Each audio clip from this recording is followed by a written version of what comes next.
Your story matters, don't let it fade. When everything changed, you were made. When everything changed, I was 29 years old. I was a woman over-medicated, angry, and lost in the shadows of her significant health struggles and trauma. I was sitting at the bottom of my stairs, staring at my hands, just as I had done every single night, waiting for my husband to come pick me up and carry me up our stairs. Why? Because I couldn't stand the notion of fighting against my broken body or lungs for one more waking moment. So throughout my life, I often envisioned myself in a ridiculous telenovela. And for those of you who don't know what that is, it's a Hispanic soap opera with a flair for the dramatics. I mean, my life seemed utterly absurd.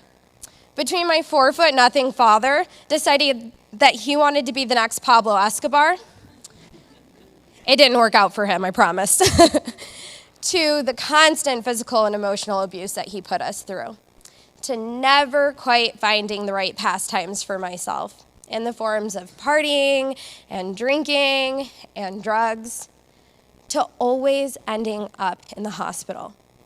I was waiting because I was on that ridiculous TV show. I was on Punk'd. I was waiting for somebody to pop up and say, "Surprise! You're on our TV show." I could never trust anyone. Every single time I turned around, another human made me feel less than. Like an object that could be thrown away. Like the time that I was 14 and I escaped an abusive ex-boyfriend who was years older than me, only to have him rip my virginity away. From one stupid mistake, I had to let him back in my house for closure, you know? Or the time I was 16 and I decided I was gonna run away from home after an excruciating health condition had me down for weeks. I was on so much medication, but I had it all planned out. I was gonna run away and live happily ever after with my boyfriend. Where did I actually end up? Locked in the basement of a woman who housed runaway teens in Atlanta. I had to pay to stay there, but I had to pay more to leave. It took me a week to find people to help give me that money so that I could leave that locked basement. My mother, she escaped Atlanta, Georgia, with my 3 siblings and myself. After my father, you know, Pablo Escobar wannabe, he decided to screw over some guys who were probably a part of the Chinese mafia. We ended up in Boston, Wisconsin, where I continued to make all of the wrong choices. I was the girl who slept with too many boys. I couldn't keep a friend to save my life. I had this giant chip on my shoulders, and I was always sick. Throughout my life, I often had all of these bizarre health conditions that landed me in the hospital, and doctors would have absolutely no idea what was wrong with me. I felt so unseen. I was dismissed as dramatic. I was labeled by my health conditions. And those doctors, they looked at me and they just saw me as an attention-seeking little girl with a file plumb full, and they didn't know what was wrong with me. They would send me home, and there I was right back in the emergency room, and they thought, maybe we should listen to her. So I wound up married at 19. I ended up pregnant at 20 and divorced by 21 with a toddler. I ended up like every single woman around me, divorced, broke, and angry. I spent years like this in unbelievable sorrow and anger and hurt and sickness and trauma and all of the things until I met my soulmate. Now, did I open my arms wide and greet him with a big smile? Absolutely not. Absolutely not. I made his life a living hell. For years, I could not understand why he stayed with me, let alone loved me. I just kept getting sicker and meaner, drinked all the time. I kept getting bigger until that night at 29 years old, when I was sitting at the bottom of those stairs, and he picked me up and he carried me to our bed, as he had done every single night, regardless of the state our relationship was in. Sometimes that was the only time we had physical contact, was him lifting me up. This night, though, he did the brave step. Instead of rolling over and going to sleep like he did every night, he grabbed my hands. And with his eyes filled with tears and with fear, he said, "I'm afraid I'm going to lose you, and that you're going to die, and I'm going to be a widower with our 2 kids by 35. And I just thought, look at me. I can't even climb up my own damn stairs. Am I actually going to die? Do I even want to live?" And my answer that night was a resounding yes. I did want to live. So naturally, I signed up for my first Bluff Mudder with the enthusiasm of someone who thought that mud was a spa treatment. Spoiler alert, it's not. It's actually a 5-mile obstacle course that makes boot camp look like a walk in the park. I mean, who needs a gym or a treadmill when you can climb in and out of dumpsters or crawl through barbed wire, right? I hadn't even walked 5 miles, let alone run. But I finished that race after vomiting several times, a whole lot of crying, and wanting to quit. I crossed that finish line bawling my eyes out. And I said, I would never do a race like that again. I remember in those beginning stages of me seeking out a better version of myself, the amount of times I felt myself shutting down. Whether it was the pain of fibromyalgia or the feeling like I was never getting anywhere. Like, I would run as fast as I could, as hard as I could. And there was my husband, briskly walking next to me in a pair of his jeans and work boots. I took the brave step of seeking therapy and confronting the trauma that had been my silent companion for far too long. And through that journey, I discovered the transformative power of continued fitness, the nurturing essence of whole foods eating, and the grounding practices of mindfulness. These changes, they were not just changes, they were keystones for a new foundation I was creating for a life that I deserved. One where I could breathe easier, move freely, and embrace each day with gratitude. I became a testament to the fact that it is never too late to turn your life around, to step out of that darkness and into the light. So let's dive deeper into that pivotal moment, right? The Bluff Mudder. That was so much more than just a race. It was a metaphor for all of the obstacles that I had faced in life. Every single muddy step, a challenge or a time that I overcame something, or maybe I hadn't yet conquered it. Those dumpsters, they weren't just dumpsters. They were the dark, confined spaces that housed all of my doubts and all of my fears. And stepping out of those, that was a rebirth. It was a small victory in a larger battle that I was fighting for myself. Those swamps, they turned into a tangible maze of my own inner wilderness, navigating through each step of it, trying to figure out who I was.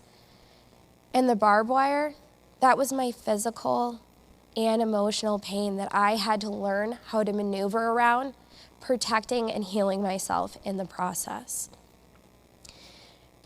As I ran through that course, or more accurately, stumbled through that course, I realized that it truly was a reflection of everything that I had overcome in my life.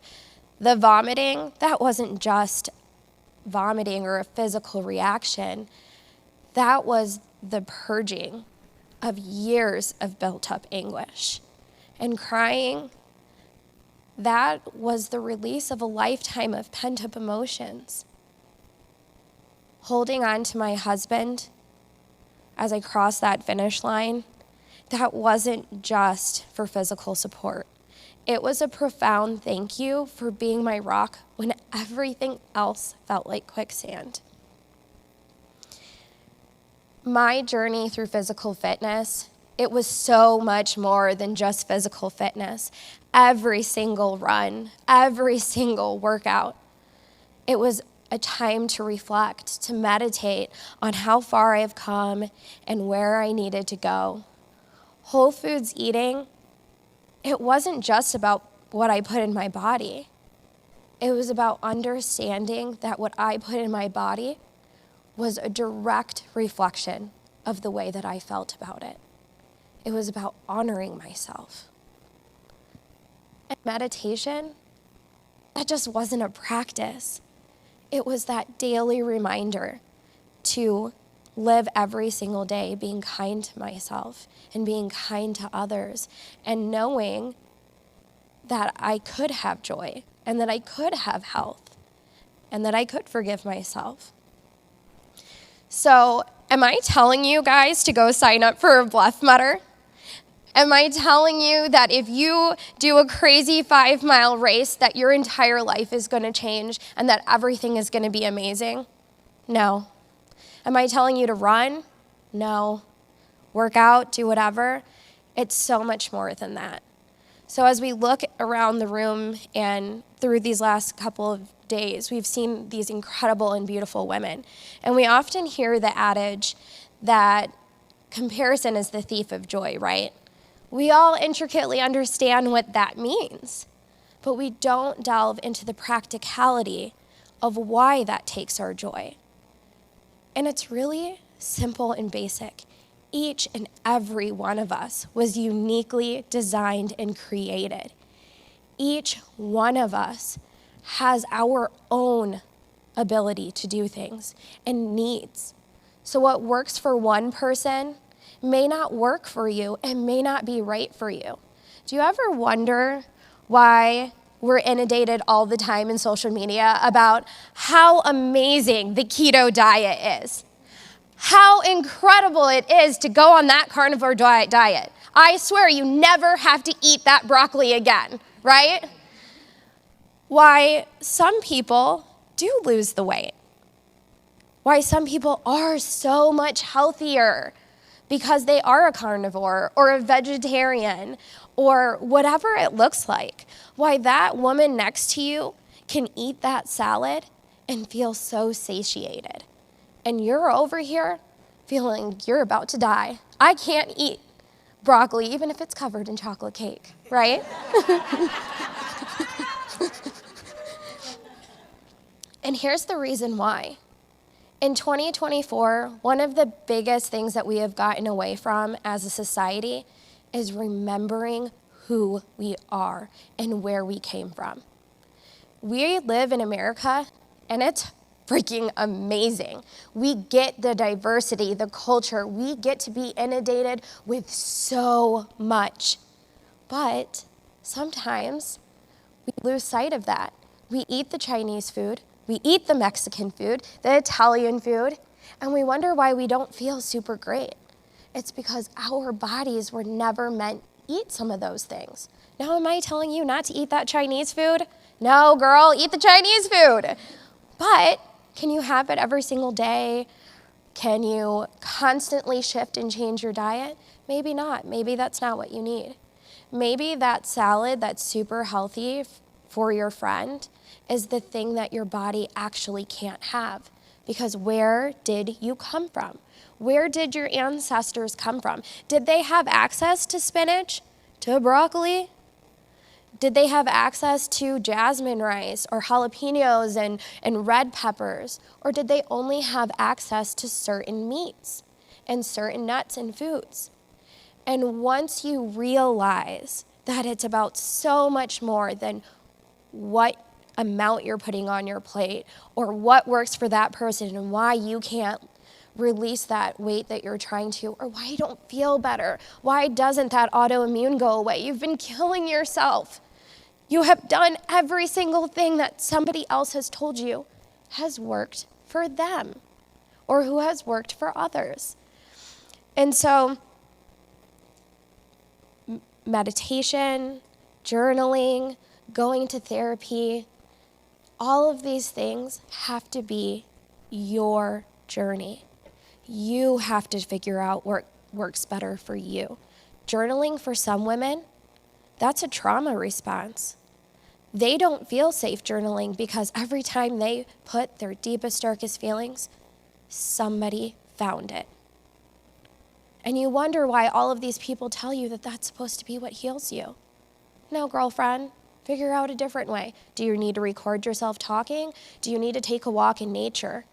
Do you just need to sit and be quiet for a little bit? Therapy is one of the best things that you can do for yourself because it allows you to connect with a human who is outside of your circle.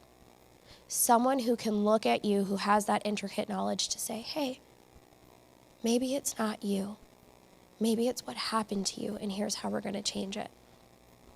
So one really quick practical tip for you guys.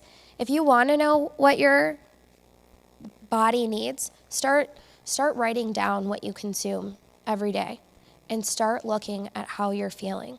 And by 7 days of you writing it down, recording it, talking, you're going to notice a pattern.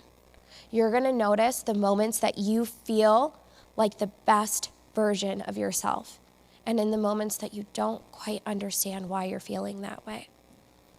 So these changes for me, these keystones, they rebuilt me. They redefined me. I realized that that moment where I was racing, that was the moment that I stopped running away from my problems and started running towards solutions. When I stopped defining myself by my health conditions or my trauma and started defining myself by my strength. So I'm no longer that woman who was 85 pounds heavier, hating the world, and had nothing to show for herself, right? Here I am. I no longer need medication for my body.